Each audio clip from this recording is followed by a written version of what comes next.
నమస్కారం న్యూస్ 24 తెలుగుకు స్వాగతం. నా పేరు శ్రీ సౌజన్య. వార్తల్లోని ముఖ్యాంశాలు చూద్దాం.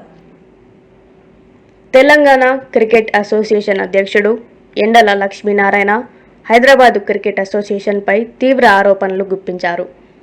గత 5 ఏళ్లుగా కేసీఆర్ కుటుంబం, ముఖ్యంగా కేటీఆర్, కవిత, హరీష్ రావు వ్యవహారాల్లో నేరుగా జోక్యం చేసుకున్నారని, అధికారాన్ని అడ్డం పెట్టుకొని నిధులను దుర్వినియోగం చేశారని పేర్కొన్నారు. హెచ్సిఏ అధ్యక్షుడు జగన్మోహన్ ఎన్నికకు కూడా పాలక కుటుంబమే కారణమని, ఆయన గెలిచిన వెంటనే ఈ విజయాన్ని కేసీఆర్ కుటుంబానికి అంకితం చేయడమే ఇందుకు నిదర్శనమన్నారు.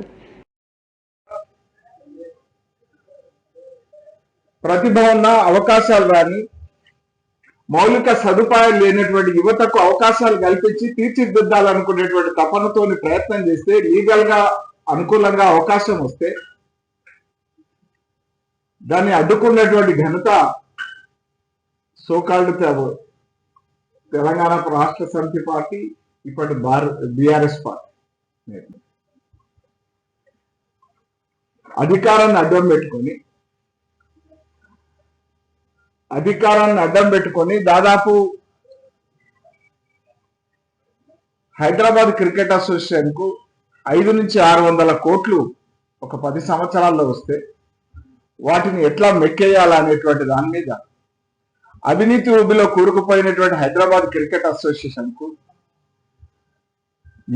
ఎలుక పంచాయతీ పిల్లి తీర్చినట్టుగా ఈ కేటీఆర్, కవిత దీంట్లో తలకాయ పెట్టి మరి పరోక్షంగా దీన్ని భ్రష్టు పట్టించినటువంటి దాంట్లో ఇవాళ జగన్మోహన్ రావు అనేటువంటి వ్యక్తి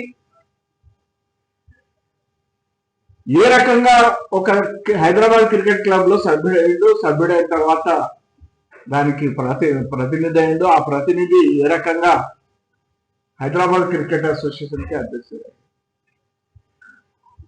హైదరాబాద్ క్రికెట్ అసోసియేషన్ అధ్యక్షుడిగా ఎన్నికైన తర్వాత ఎవరికి కృతజ్ఞతలు చెప్పిండు, ఎవరికి అంకితం ఇస్తున్నా అన్నాడు.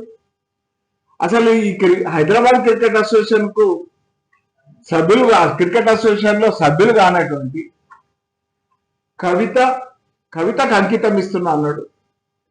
కవితకి ముందు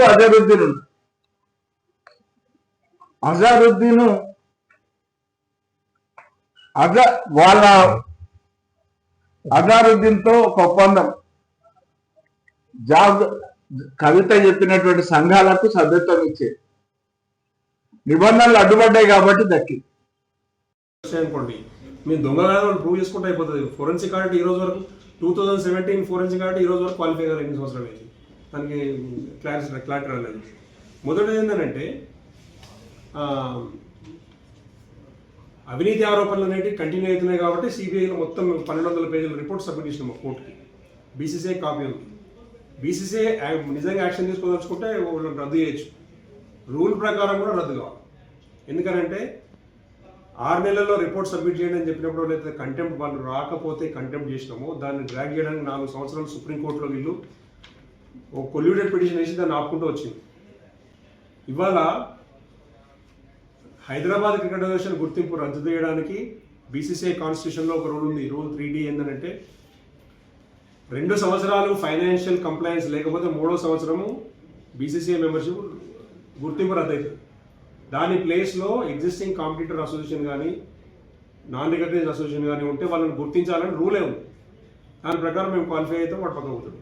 రెండోది, హైదరాబాద్ క్రికెట్ రద్దు చేయడానికి నేను ప్రధానమైన కారణం చెప్తాను. మొన్న జరిగిన ఎపెక్స్ బాడీ ఎలక్షనే తప్పు, ప్రెసిడెంట్ ఎలక్షనే తప్పు, ఫ్రాడ్, మొత్తం బాడీ ఎలక్షనే తప్పు అయినప్పుడు మిగతా ఎలక్షన్ ఎట్లా చెల్లుతుంది? ప్రెసిడెంట్ ఎలక్షనే చెల్లదు.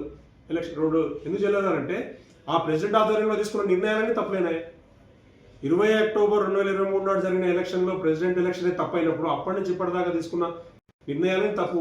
అందుకే అప్పటి నుంచి ఇప్పటివరకు ఈ సంవత్సరాల కాలంలో మొత్తం ఫైనాన్షియల్ ఫ్రాడ్స్ జరిగినాయని తప్పు నిర్ణయాలు జరిగినాయి. ఇప్పుడు మనం చూస్తున్నాం, ఇందాక మీకు చెప్పిన నేను 9 మంది అపెక్స్ కౌన్సిల్లో 7 డిస్క్వాలిఫైడే. ఇంక ఎట్లా రన్ చేస్తారు వాళ్ళు? పోనీ మిగతా 200 మంది ఎందుకు అడగట్లేదు?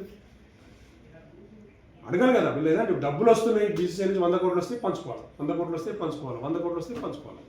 500 కోట్లకు లెక్క తీయాలి. ఇప్పుడు సిఐడి ఈడీ కరెక్ట్గా తీగలాడడం మొదలు పెడితే ఎక్కడెక్కడ ఎన్నో కొండలు కూలుతాయి. ఖచ్చితంగా హెచ్సిఏ రద్దు అవుతుంది.